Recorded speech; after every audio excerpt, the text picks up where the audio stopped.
Pertanian hortikultura bukan hanya tentang menanam, melainkan sebuah inovasi yang terus berkembang. Di era pertanian modern, penerapan GAP, Good Agricultural Practices, menghadirkan teknologi dan metode terbaik untuk menjamin kualitas, keamanan, dan keberlanjutan produksi.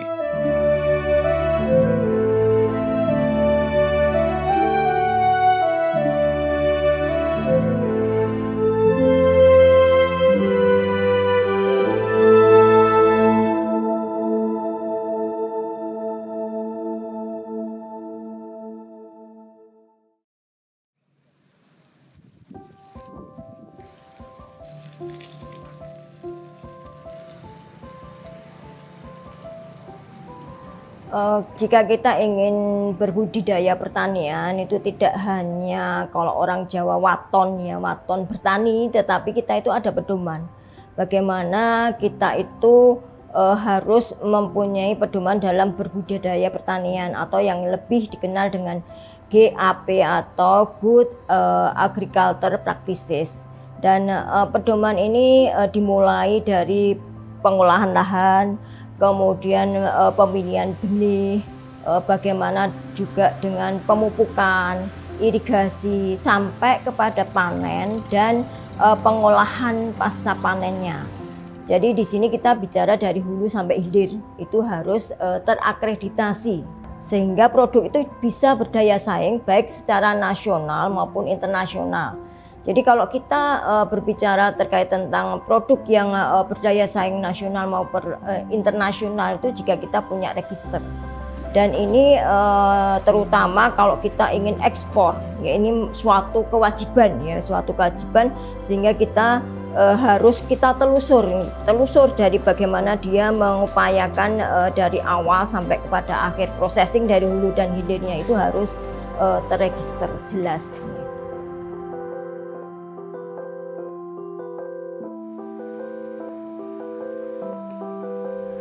Teknologi pertanian sekarang ini merupakan suatu keharusan dan sudah digerakkan oleh pemerintah bagaimana kita dengan teknologi akan memecahkan berbagai permasalahan yang ada di pertanian.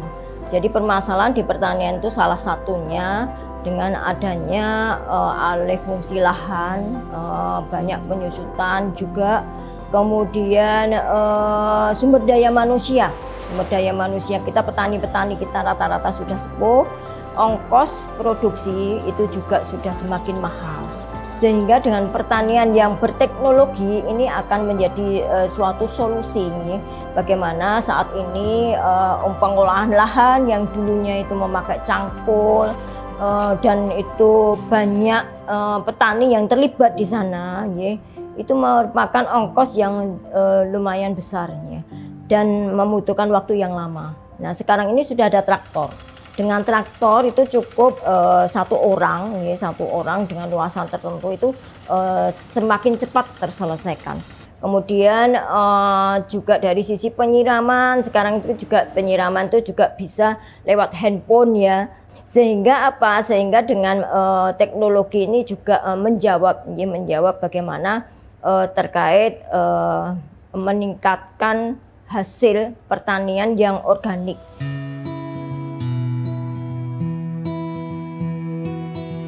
Penerapan GAP melibatkan penggunaan teknologi canggih yang bertujuan untuk memaksimalkan produktivitas dan kualitas tanaman. Ada berbagai macam metode dan teknologi budidaya yang bisa diterapkan petani untuk meningkatkan produksi. Misalnya dalam hal sistem pengairan atau irigasi, mulai dari sistem irigasi sprinkle, sistem irigasi kapiler, sistem irigasi tetes, hingga sistem irigasi kabut. Masing-masing bisa diupayakan sesuai dengan kondisi lahan, jenis tanaman, dan kemampuan petani.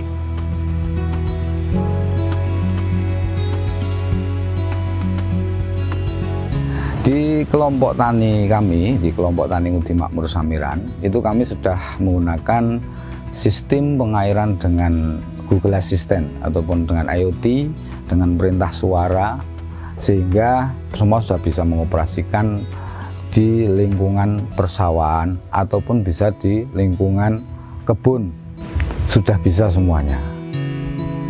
Oke, menyalakan pompa. Penggunaan IoT ini itu bisa menggunakan 3 aplikasi. Aplikasi pertama yaitu yang digunakan aplikasi Smart Life, yang kedua aplikasi Google Assistant, kemudian yang ketiga aplikasi Google Home. Dengan dibantu satu alat ini, namanya Smart Plug. Dengan merangkai 3 aplikasi tersebut, kita bisa menggunakan perintah suara untuk mengoperasikan penyiraman secara menyeluruh dan secara mudah. Jadi dengan menggunakan perintah suara, misalnya nyalakan pompa, itu sudah bisa langsung tersiram dengan sendirinya. Nyalakan pompa. Sip, menyalakan pompa.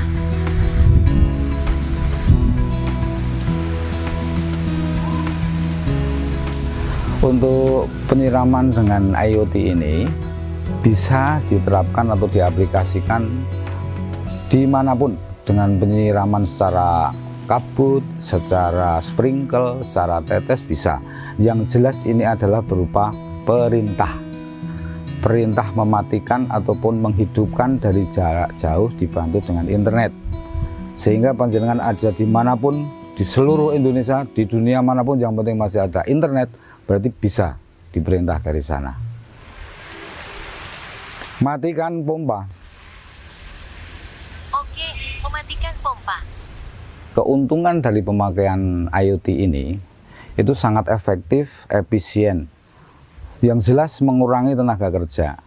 Berapapun luasan yang kita perintahkan untuk menyiram, bisa 1 kali perintah sudah bisa menyiram seluruhnya. Kemudian keuntungannya lain, ini juga ramah lingkungan.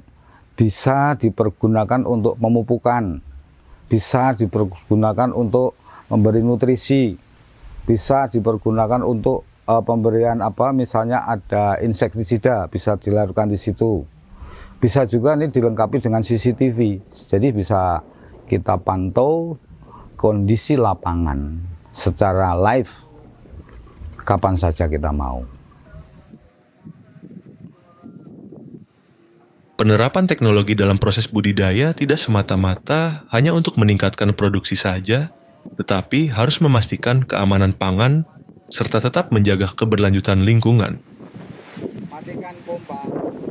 Kalau kita bicara terkait tentang hasil produk pertanian yang organik, ini sekarang sudah menjadi suatu kebutuhan beberapa masyarakat yang sudah paham terkait tentang bagaimana sih kita mengkonsumsi produk pertanian yang organik. Karena apa? Karena ini sangat erat kaitannya dengan kesehatan kita, ya, kesehatan di jangka pendek maupun jangka panjang. Karena dengan organik ini akan menjamin bagaimana pangan itu berkualitas, ya, pangan itu berkualitas dan sehat, ya, tentu saja sehat. Mungkin organik bahan pertanian ini lebih mahal dibandingkan produk-produk yang memanfaatkan kimia. Tetapi banyak sekarang masyarakat itu juga sudah beralih untuk mencari bahan-bahan produk pertanian yang organik.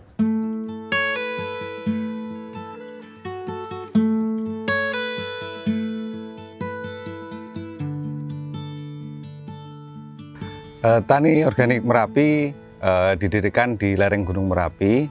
Kita berfokus untuk pertanian organik baik dari hulu sampai dengan hilir, yaitu dari mulai pengolahan tanah, kemudian kelestarian alam sampai ke pemasarannya.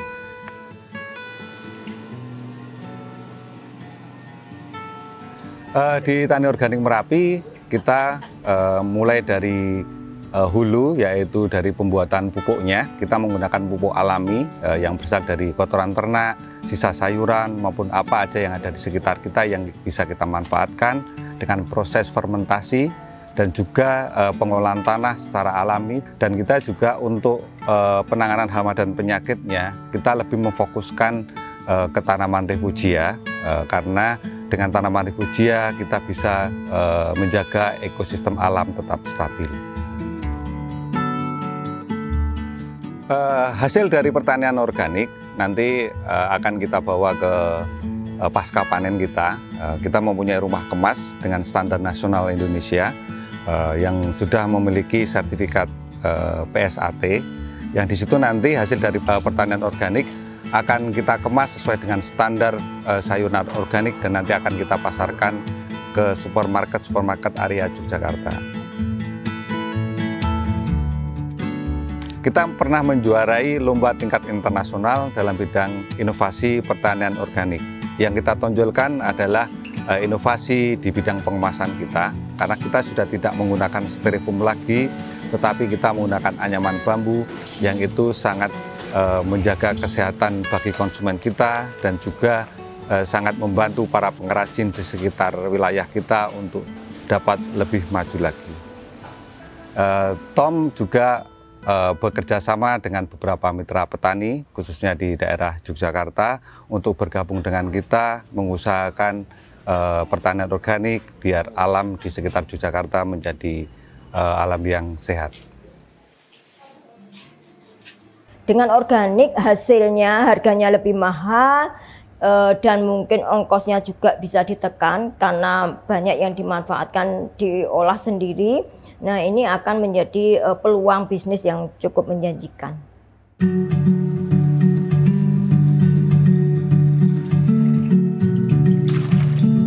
Pengolahan pasca panen yang higienis adalah kunci untuk menjaga kualitas dan menekan resiko kontaminasi.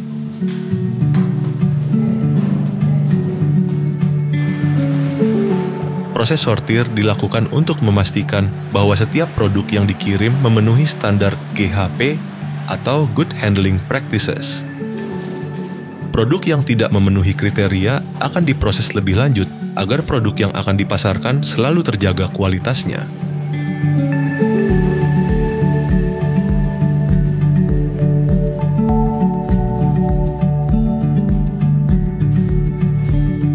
Dengan standar GHP, produk hortikultura siap dipasarkan dengan jaminan keamanan pangan.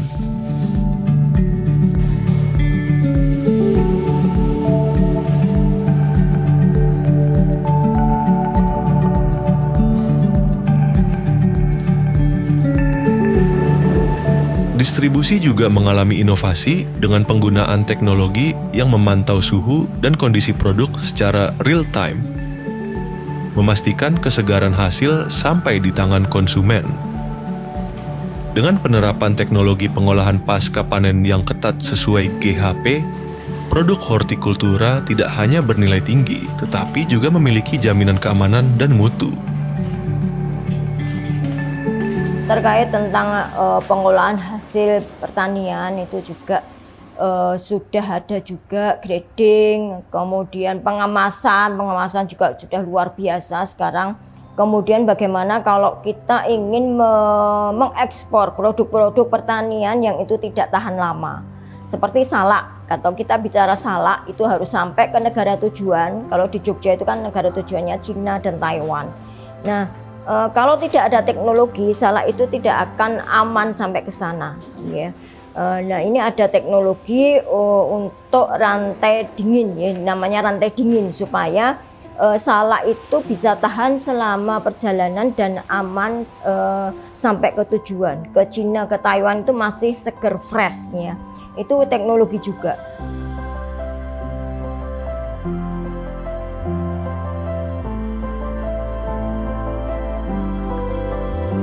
Pemerintah daerah istimewa Yogyakarta itu sudah banyak hal yang dilakukan, seperti misalnya kita memberikan bantuan alat sarana prasarana, ya, itu terkait tentang budidaya di greenhouse, ya, dari benihnya, kemudian dari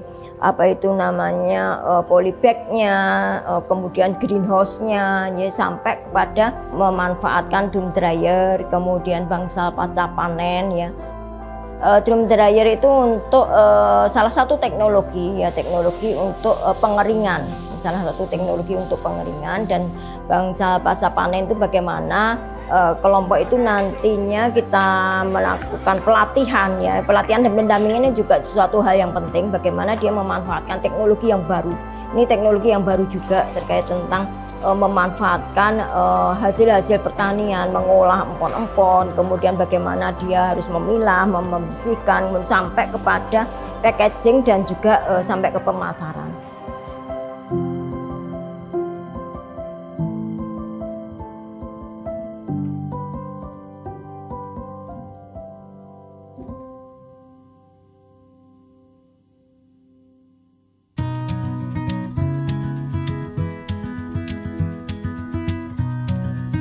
Teknologi penanganan dan pengolahan hasil pertanian yang diterapkan sangat penting juga untuk diperhatikan. Dari kebun hingga ke meja konsumen harus diproses sesuai dengan standar GHP. Begitupun juga dengan inovasi dalam mengolah hasil pertanian menjadi berbagai macam varian produk yang bermutu dan berkualitas. Kelompok usaha kami bergerak di bidang usaha pertanian, di bidang hortikultur, khususnya pengolahan cabai. Adapun produk-produk kami berupa abon cabai, sambal segar, kemudian bubuk cabai dan keripik-keripik pedas. Di abon cabai ini ada beberapa varian rasa, kemudian ada rasa original, teri, dan terasi. Nah, di olahan sambal ini kami sekarang sudah ada hampir 7 rasa, yaitu rasa original, kemudian terasi, kemudian cumi, dan yang terbaru adalah sambal mercon dan ikan pindang. Pemasaran kami sudah berada di wilayah supermarket di Kulon Progo, kemudian di Tomira itu ada sekitar 22 toko. Kemudian kami kembangkan berada di toko oleh-oleh di Yogyakarta, di supermarket Jogja juga sudah ada. Kemudian yang terakhir adalah di Bandara YIA. Produk-produk kami selain penjualannya lewat offline, kami juga melewati sistem online ya. Untuk bahan baku kami tidak mengalami kesulitan ya, karena kami memang awalnya petani cabai, kemudian kami bersinergi dengan beberapa petani yang berada di lingkungan kami, mendapatkan bahan bakunya dari petani langsung. Jadi langsung petik, langsung kita proses. Jadi cabainya berkualitas.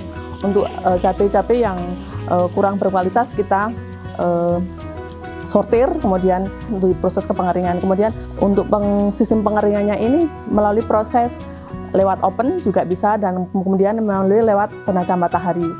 Untuk penyimpanan untuk cabai kering ini bisa sampai ke 1 tahun ke depan, karena ini lebih awet.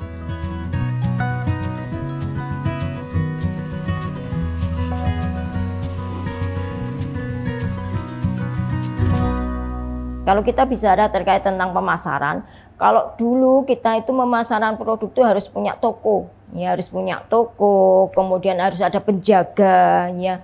Nah, sekarang ini sudah ada teknologi terkait tentang digitalisasi pemasaran. Tidak hanya lokal, tetapi juga bisa secara nasional bahkan internasional. Sehingga apa? Sehingga tidak perlu ongkos untuk transport yang itu memerlukan tenaga waktu ya. Nah, ini sudah bisa ditekan ya dari sisi ongkos. Digitalisasi telah merevolusi pemasaran produk hortikultura ke pasar global dan meningkatkan kesejahteraan petani melalui akses yang lebih luas dan transparan. Kalau kita bicara cabai itu ada yang namanya lelang cabai.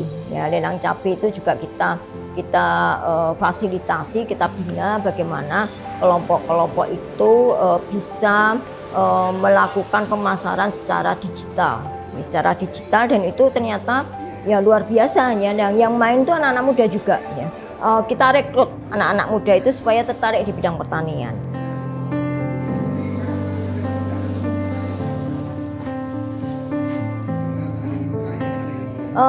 Untuk menarik anak-anak muda ya, anak-anak muda generasi milenial tertarik di pertanian itu jika komoditas itu mempunyai nilai ekonomi. Anak muda itu akan tertarik juga jika mungkin tidak harus tidak harus becek-becek ya, tidak harus panas-panas ya. Kemudian hasilnya juga cukup tinggi.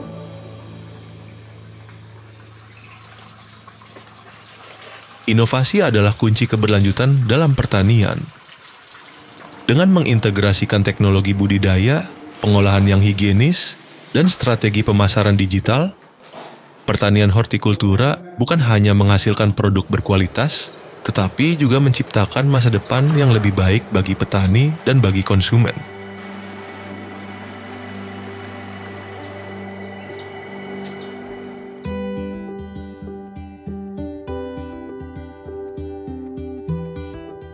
Pertanian yang ada di daerah istimewa Yogyakarta itu mempunyai potensi ya, khususnya di hortikultura itu seperti cabai, kemudian bawang merah dan salak. Nah, salak, cabai dan juga bawang merah yaitu juga sudah dipasarkan baik secara nasional maupun secara internasional. Nah, di hortikultura ini 3 komoditas ini sudah mulai dilirik oleh anak-anak muda. Sebenarnya tidak hanya 3 ya. Sekarang ini berkembang lagi menjadi ada melon.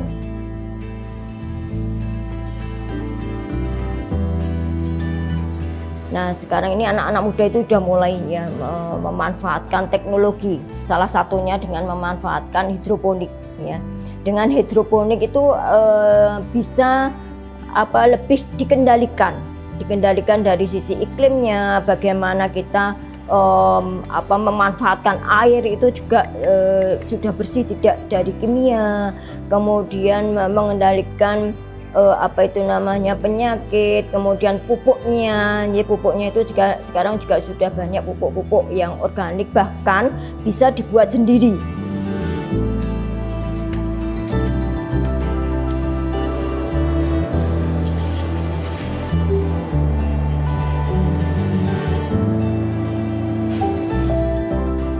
Harapan saya kepada kaum muda, ya, ayo bertani, ya. Menjadi petani itu keren dan menghasilkan. Banyak yang sudah menanam melon di greenhouse, kemudian cabai, kemudian bawang merah, ya itu juga diupayakan oleh mereka, ya anak-anak muda ini yang bergerak. Ya. Nah, bagaimana anak muda itu dengan teknologinya dia akan berperan, bagaimana ini akan menambah income pendapatan yang ada di rumah tangga dan juga secara ekonomi ya, secara perekonomian di daerah istimewa Yogyakarta ini juga menyumbang secara signifikan.